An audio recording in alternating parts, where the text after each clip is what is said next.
Good afternoon. I'm Miriam Grace Go, Rappler's Managing Editor, and you're watching Newsbreak Chats. Newsbreak is Rappler's investigative unit, and Newsbreak Chats is where we talk about how we put together our in-depth or special reports. It's the season of breakups, not just in show business, but in politics as well. And the biggest quote-unquote love team showing signs of a strained relationship is... Sabong. Joining me today are our multimedia reporters who produced a two-part series on the widening gap between President Bongbong Marcos and Vice President Sara Duterte, as felt in the undercurrents in Congress. Bons Magsambol covers the Senate and the Vice President, and Casey Valmonte covers the House of Representatives. There was a meme, no? Yung Katniel, naka-11 years, and there's a meme putting their photo beside Bongbong's and Sarah's, and it says na, buti nga yan umabot ng 11 years, ito 125 million in 11 days.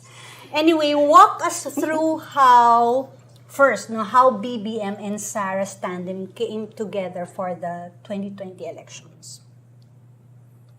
Okay, siguro simulan ko naging mag-tandem sila sa 2022 elections kasi Sara run under sa kay Bongbong Marcos during that time. Pero even before that, 'di ba? Parang may mga lagi niya sinasabi na hindi siya lalaban at all sa national politics. Like ipagpapatuloy niya lang yung local politics which is sa Davao. Pero what happened there was last minute nagkaroon ng mga substitution. Doon tayo medyo nagkagulo kasi it was her father actually na nag-file ng candidacy for vice president, if you would recall. And of course, yung for president, it was actually Senator Ronald Bato de la Rosa who filed for presidency. So doon, 'di ba, parang nagkagulo. Ano nangyayari? Parang placeholder Yes, in case exactly. whatever position Sarah decided to. So, during that time, siguro negotiations, mayroon ng mga back-channeling na nangyayari, nag-uusap na sila behind the scenes kung anong mangyayari. So, yun nga, ginula tayo when Sara Duterte filed her candidacy for Vice President. And GMA, Gloria Macapagal Arroyo, was reported to have brokered it. Yes. But that early, were there signs that this team up wouldn't last long? Well, it was, an analyst called it parang a convenient way of gathering votes. Kasi, di ba, Sara is from the south and then the Marcoses are from the north. So, it's a marriage of convenience for them to have this political coalition. Electoral coalition kasi they don't have parang they can't stand on the same ideologies. It was really just for the convenience to get that number of votes. So, yun palang parang hindi na matatag yung foundation nung team up na yun. And then, they belong to separate political parties na pinilit lang yung marriage. I remember anecdotes about the father, then President Rodrigo Duterte, being frustrated about Sarah's decision kasi sabi niya, saan ka naman nakakita na number 1 ka sa survey ng presidential candidates tapos mag-a-agree ka na mag-vice? And I remember at least one of the last surveys before the filing of the candidacies, Sara was 5 percentage points ahead of Bongbong sa presidential polls. Tapos makikita mo din yung sinabi mong marriage ng North and South. Nakita mo doon na pinakamataas si Bongbong sa Luzon and Metro Manila, pero naiwan siya ni Sara sa Visayas and Mindanao. So talagang pinag-lock lang. Another report circulating at that time was the Bongo factor. It's no secret that Sara is not very fond of Bongo. So when Duterte the father was trying to put together a tandem na si Sara yung president, vice president si Bongo, biglang, I think sabi nila parang naisip ni Sara, asarin ko lang si Bongo. So, tatakbo akong vice. Therefore, hindi siya makakatakbong vice president. Kasi can you imagine if Sara ran for president that time? Siguradong vice president din si Bongo, di ba? Exactly. Sige. Do we know anything about the GMA factor, brokering it? Kasi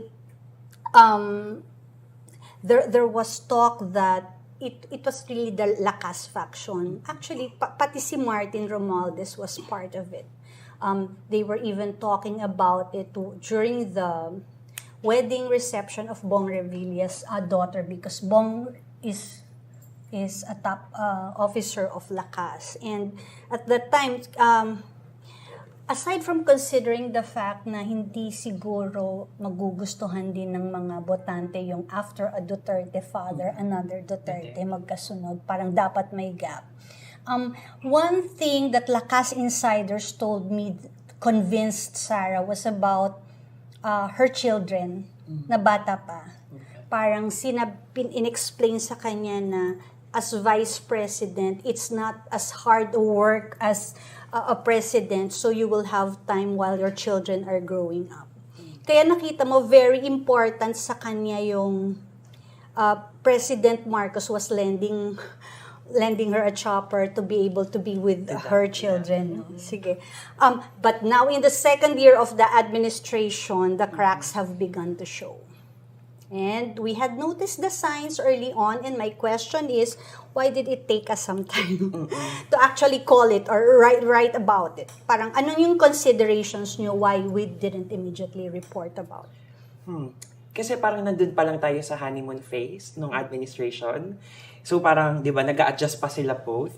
And at the same time, parang hindi pa enough yung nakikita natin or at least yung pinapakita nila publicly kung may cracks na ba talaga dun sa coalition nila. Parang nito lang talagang latter part of 2023 na talagang dumami yung mga events talaga na makikita mo na may cracks na yung unit team. Yes, can you tell, both of you, can you tell us the developments that made it clear to us na the rift was there or it's developing? Sorry, to add lang doon sa early na sinabi ni Bons, kasi parang, as analysts have pointed out, it's been only a year. So parang napakaaga pa, like, all these developments that we will be discussing, parang, it's expected, pero nakakagulat yung biglaan na sunod-sunod na siya this year.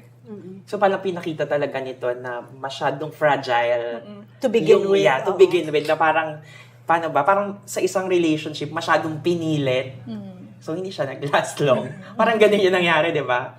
So, yun. Siguro, yung pinakaunang event is yung, ano ba? Siguro, simulan natin dun sa Sara Duterte initially wanted the defense portfolio. Yeah. So, dun pa lang, di ba? Yeah, Nakita na natin dun na hindi siya napagbigyan. So, it showed na parang hindi ko alam kung tamang term ba yung binudol siya. Yun yung gusto niya pero hindi binigay sa kanya yung defense portfolio. Ayun nga, she is the Secretary of the Department of Education. And siguro yung speakership issue. So si GMA, diba, parang nasasabi na ni Sara na GMA is one of her parang mentors, sees her, parang she learns a lot from GMA. Tapos, she was demoted at the House of Representatives twice this year. So, early on in May, yung senior deputy speakership na wala sa kanya. And that's amid talks na parang may gustong mag-oust kay Romualdez. Romualdez didn't name anyone sa mga statements niya. Pero it's telling pa rin yung mga response or yung mga reply ni Arroyo na at first very short, tapos in-explain niya na, okay, at first I really wanted the speakership, but then I saw how the president trusted Romualdez. So, nag-back off na lang siya. And then, last month, kakabalik pa lang ng session sa House of Representatives, one of the first things that they did was to demote her and Representative Ungab, who is also parang one of the staunch supporters of Duterte. Yeah. So, ayun pa lang, nakikita mo na parang binabawasan na nila yung power nila sa Congress, sa House. Ayun. And then, it followed that a lot of the Duterte allies from PDP Laban just jump ship already, diba? Pero in between those na events, di ba, wag natin kalimutan yung confidential funds na issue which started in July. Nung nilabas ng COA report na the Vice President pala spent 125 million pesos in confidential funds. In 2022, at mas pinalala pa nito, wala siya talaga sa budget na minana niya from former Vice President Leni Robredo. So dito nag-start. So dun sa confidential funds issue ng COA report, pati yung mga request niya for confidential funds, mas napansin. Parang mas nag-attract siya ng public scrutiny. Kasi kung mapapansin naman natin last year, she requested for it and then it was approved. Pero since ngayon, parang mas nag-invite siya ng public scrutiny about this. So yun nga, and then tinanggal sa House, tinanggal yung confidential funds request niya. And nandito sa Senate, bago pa siya i-discuss, nagulat na lang siguro yung public that it was Sara Duterte herself dropping her request for confidential funds without talk doon sa plenary.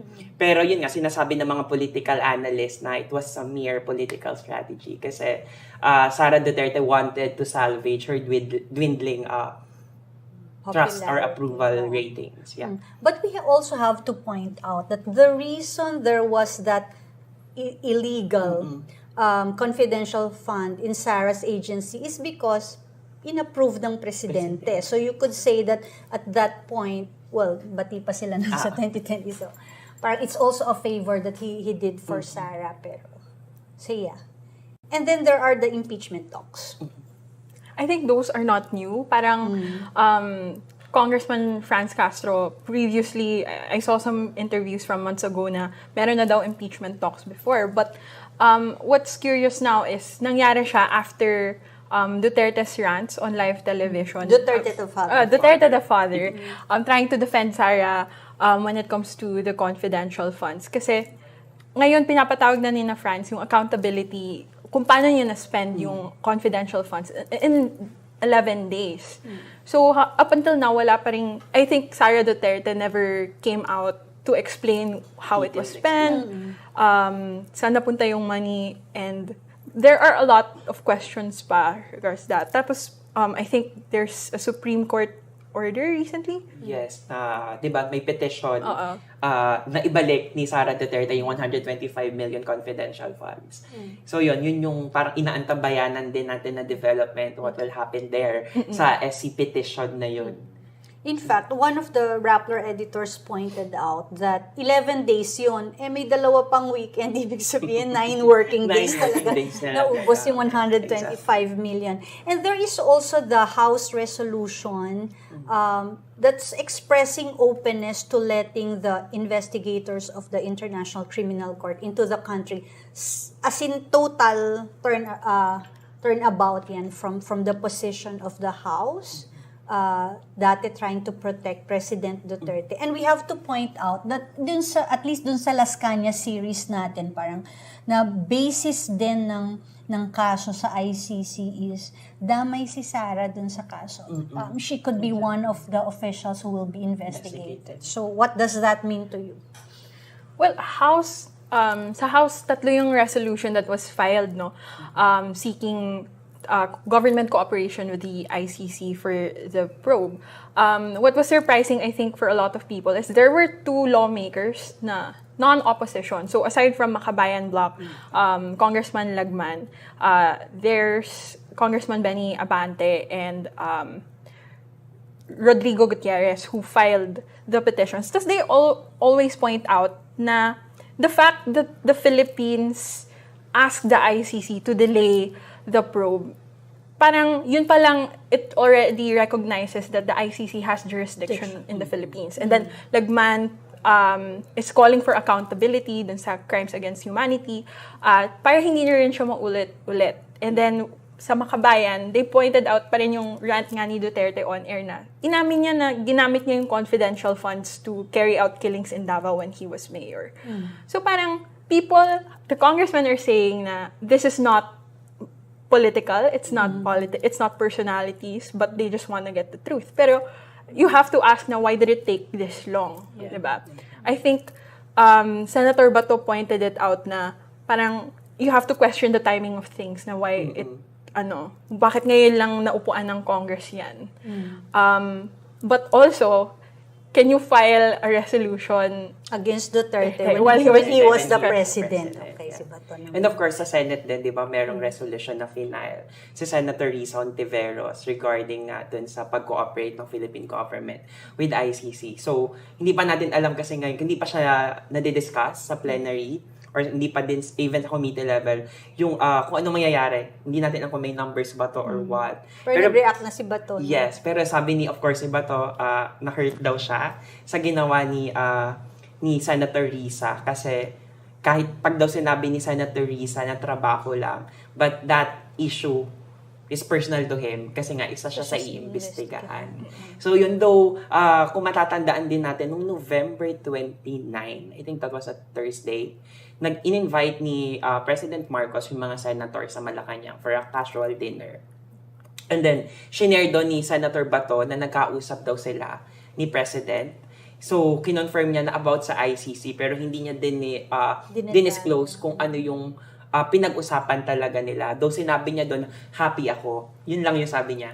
Happy ako sa naging pag-uusap namin ni President Marcos. So, we don't know what happened there or what transpired during that conversation. Kasi lagi namang sinasabi, for example, ni Senator Amy Marcos, which is siding with the Dutertes. If we all know na parang the decision naman is with the President talaga. Diba? So, laging the decision talaga is with the President kung magbabalik siya. Pero yun na, nagkaroon ng, di ba, ng softer stance si President Marcos with regards to ICC. I think earlier this year, sometime in February, sinabi niya na parang shut the door na daw talaga tayo sa no more engagements na with ICC. Pero like last month, sinabi niya na understudy daw yung pagbabalik ng Philippines sa ICC. So, interesting development so far. Correct. And the latest na medyo nagbangga sila ng position is the peace talks with the left, diba? Tell us about it. Ayun, of course. Actually, it was the first, I would say, na openly kinontradict ni Sara Duterte si President Marcos with regards to his policies. And I would say it was an attempt for her na parang i-position niyang sarili niya bilang isang opposition. Na parang kinontradict niya talaga. Sinabi niya na hindi siya, parang sinabi niya na parang yung resumption or yung return ng peace talks is actually an agreement with the devil. Diba? Yun yung sinabi ni Sara Duterte during that time.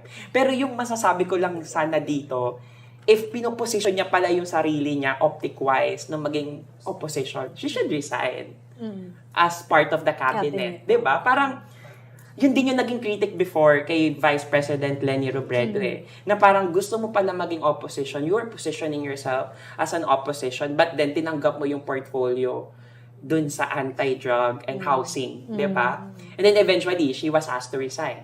So, di ba, I don't know, parang interesting tong nangyayari ngayon. Makikita ba natin na it was So in effect, dapat what President Duterte did to Leni Robredo before, dapat gawin din ni Marcos kay Sara right now. Speaking of the father, how do you interpret the fact that it's the father taking up the daughter's battle? I think part of it kasi bumababa din talaga yung support na nakukuha ni Sara Duterte. And, you know, the father has been the president and up until now, he has supporters still. So, the way I and other analysts would interpret it is he's trying to get his stream of supporters na parang, if you're backing me, why can't you support my daughter as well? Diba? Okay. Siguro, gusto ko siyang tingnan doon sa aspeto na hindi pa natin natetest yung political power ni Sara Duterte on a national scale. On her own and on a national scale. Kasi 'di ba parang nakita natin na parang yung pagiging mayor ng Davao City, it was given to her on a silver platter. Hindi niya yon pinaghirapan because 'di ba she is the daughter of Rodrigo Duterte. So parang ngayon, parang hindi pa natin nakikita, parang hindi pa natin na-test yung power broker aspeto niya as a politician on a national scale. So yun, parang mas yung tatay yung nakikita natin na parang mas ano siya. Interesting that you use the word broker kasi now I realize parang all major political decisions Sara made was done through a broker. It's not really her sitting down and laying down my terms. It's GMA and tatay. And even yung add ko lang, yun sa confidential funds na issue, parang hindi siya sanay na ipaglaban yung sarili niya Yeah. Diba? On a national na issue. Kasi sanay siya na sa Davao, may mga people na defending her. And hindi din siya na-challenge. Whatever she wanted. She gets. I was about to say na parang, I guess, kailangan pa natin makita kung meron nga ba siyang political will. Kasi, di ba, during yung gulo with Arroyo at the House of Representatives, nag-resign din siya from Lakas. So, parang, where can we expect her to parang lay her hand down na saying na, I have this plan, I have this power. No? But I'd argue na yung resigning from Lakas was, madali lang naman yan eh. Meron siyang fallback na regional party. But pag higher yung stakes, will you resign from DepEd, which has the highest budget every year? Diba? Will you stop, I don't know, working with the president, even if you have the office of the vice president? Parang in those big decisions, higher stakes, we have yet to see Sarah's. And then, recent event then would tell, like for example, former Undersecretary Shelo Magno was asked to resign from her position because she contradicted Marcos policy. So interesting, anong mangyayari dito sa dynamics ng VP? Will the palace ask Sara to resign? Diba? Parang yun. Interesting. Sige. Casey, you wrote about a possible new opposition forming. Tell us about it. Well, it was born out of the fact na whenever I asked analysts na, where do you see the opposition, like, what's their role in all of this, in all of the gulo that's happening right now? A lot of them would say na, is there an opposition in the first place? And then they would point out na, well, with what's happening right now at the House of Representatives, how all of Sara Duterte's allies are losing yung power nila, it might be the sign na they would start fighting back. So nawawala na, nagbe-break na talaga yung unity coalition. Why are the analysts asking if there's an opposition? We still have the Liberal Party, you still have the Makabayan Bloc. So, anyway, sige. They would point out na they're not as felt daw, but then napakaliit ng numbers nila ngayon sa House of Representatives and the Senate. So, parang one of the things they also noted is sinasakyan ni House Speaker Romualdez yung push ng Makabayan Bloc, for example, pagdating sa confidential funds ni Sara. So, nag-warn na rin sila na maybe in the future, the Makabayan Bloc should be careful kasi pwede silang gamitin ng Marcos Romualdez coalition in whatever they're planning with Duterte and Arroyo. But I'd like to think that to be fair to Speaker Romualdez, before all these signs of a rift surfaced, parang he's the type of speaker naman talaga na hindi yung didiinan kita kasi opposition ka. Parang malinaw sa kanya yung role niya na I will have to take care of all the members of the House of Representatives, no? So very very telling nga ito.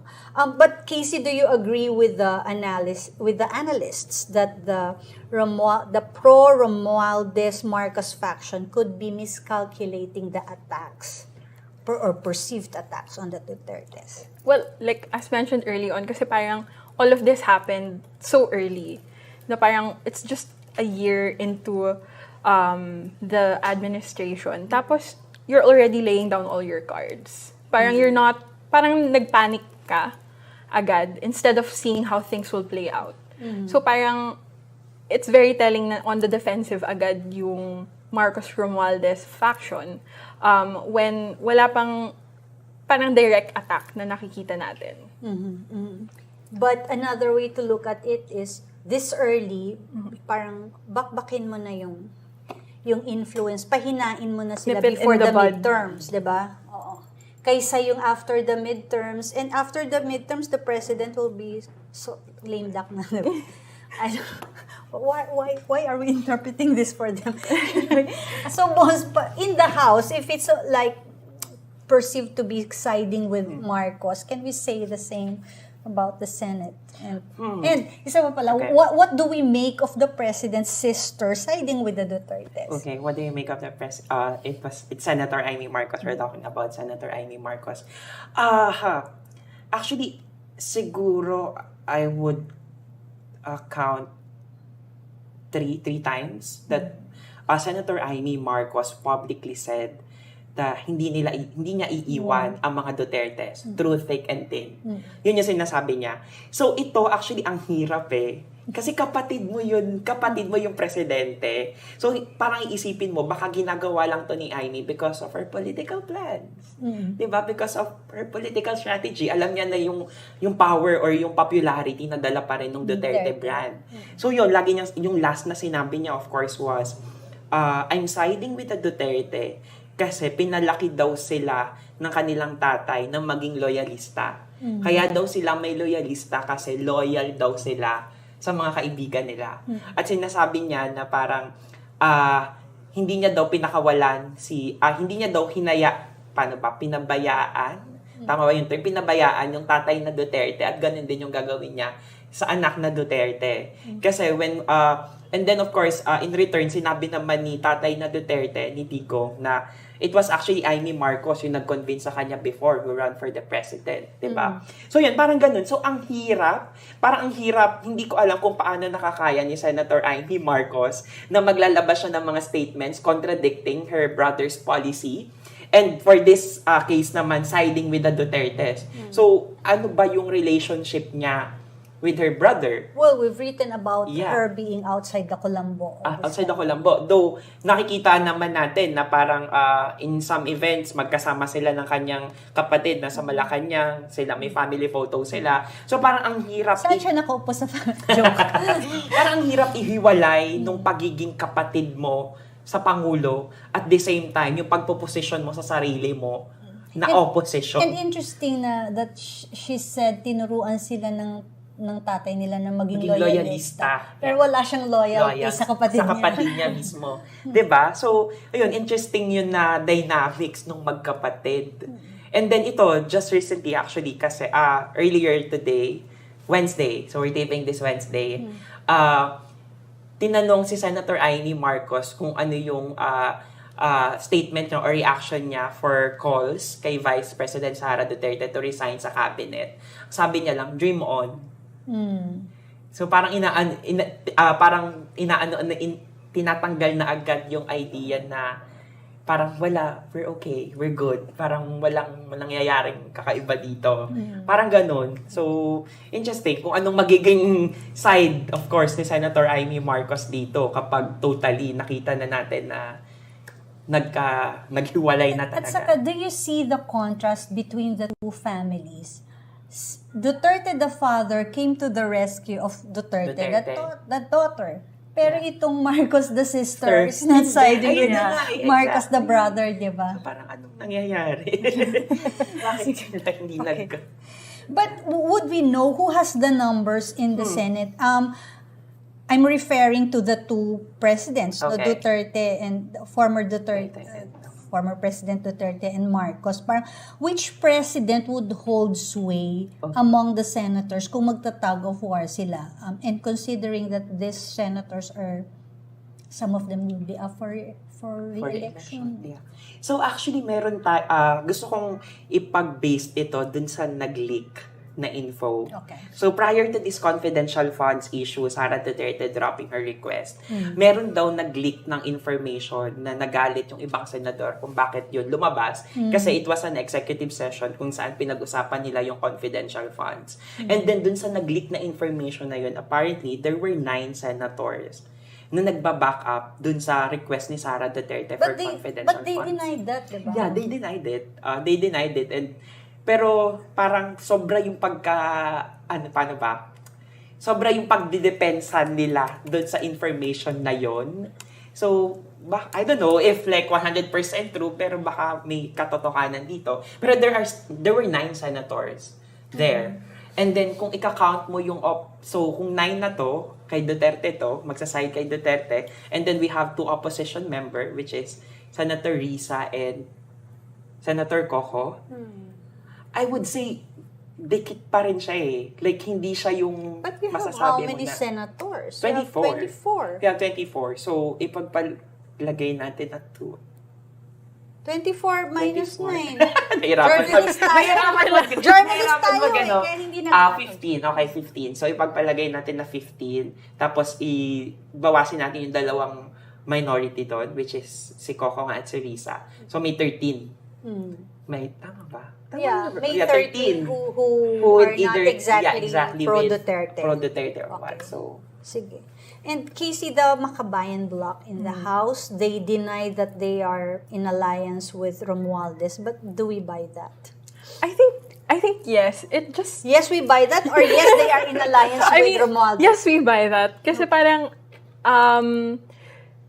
si Franz Castro in like one of her interviews, I think, with ANC, said na parang yung quote-unquote, yung relationship namin with the speaker, categorically, wala kaming alliance. So parang dinidiin niya pa rin na whatever issues they bring up or whatever topic na they would fight for sa House of Representatives, nakaakibat pa rin sa kung ano ba talaga yung parang political stance nila. And it just so happens that ayun, with all the attacks from Duterte the father, kasi na-attack yung integrity ng House, tapos gusto rin sana pa-investigahan ni Duterte the father si Romualdez. It just so happened na they're on the same side with that issue. I think the Makabayan bloc parang sobrang, consistent pa rin kung ano ba talaga yung pinaglalaban nila. It's just na, yun lang yung nangyari na. But why is there suddenly a decision by President Marcos to have peace talks with the left? Diba?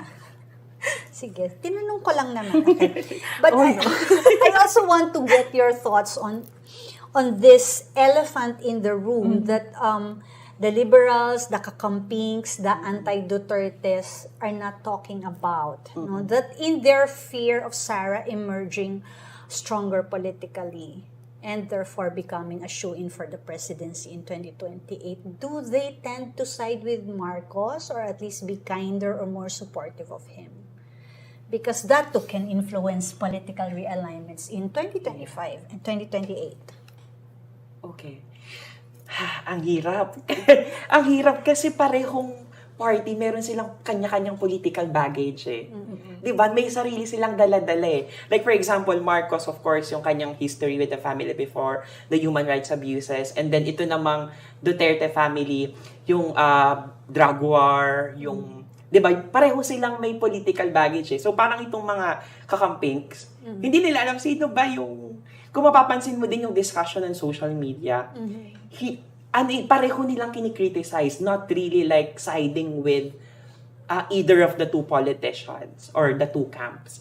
So, I don't know, baka magkaroon ng another na binibuild up sila na opposition figure. Diba? Na aside from these two na. Yeah. Do you agree? Yes, I think it's more of, ayun, people are asking where is the real opposition. It's more of propping up talaga na where do we stand in all of these things. And if we can't choose between two options that you have, ang next na ba nun ay gagawa ng bago? And if so, sino? Sino yung At kailan? It's either you side with who you think is the lesser evil or prop up a new opposition figure. Okay, so what can we expect from both houses of Congress moving forward? And Bons pala tatanungin ko. How do you think Sara will handle this political cool-off or impending breakup? Okay. Yun katulad nung sinabi ko sa kanya, she should resign.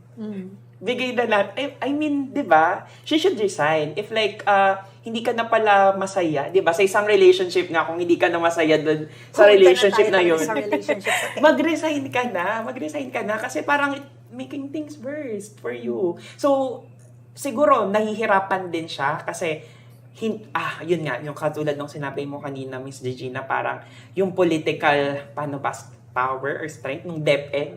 Diba? DepEd as an agency, sobrang laki nito eh. Imagine if she resigns. Mawawala yung control niya. Imagine ilang teachers to. We have like more than 1 million teachers.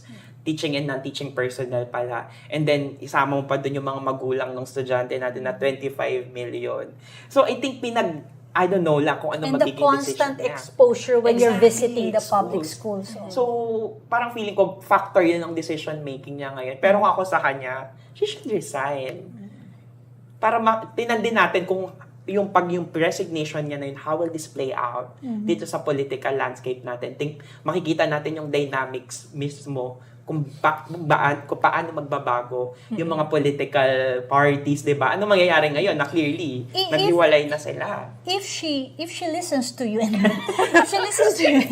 resigns from DepEd, and she focuses on her role as VP, mare-reduce ba yung kanyang pag-build up ng political capital? They used to say that Lenny was too political, no? Parang, yeah, exactly. I mean, Lenny was able to do it. So, hindi na natin. Binigyan ng idea. Okay. But also, she can play the underdog card. Exactly. Yeah. Di ba? Parang too much pressure from inside. Parang inapi ako. Oo. Parang good. Diba? Pwede niyang gawin yun na siya yung inapi-api. So, alis na lang siya. It's okay. I'd like to thank you, Bons and PC, for your insightful comments. And truly, the Bongbong Marcos Sara unit team is one tandem that everyone's following like we would a showbiz couple. If only for the fact that their relationship, their wranglings, affect governance and therefore taxpayers and voters' lives. I'll borrow a line from Casey's piece. Quote, even before Marcos and Duterte could officially assume the top posts of the land, political observers were already wondering how long the coalition would hold, given that the president and the vice president belong to different political camps. Would they even make it to the next elections in 2025? Unquote. Yun yung naabangan natin. So, I'm Miriam Grace Go, and this has been Newsbreak Chats, and thank you for watching.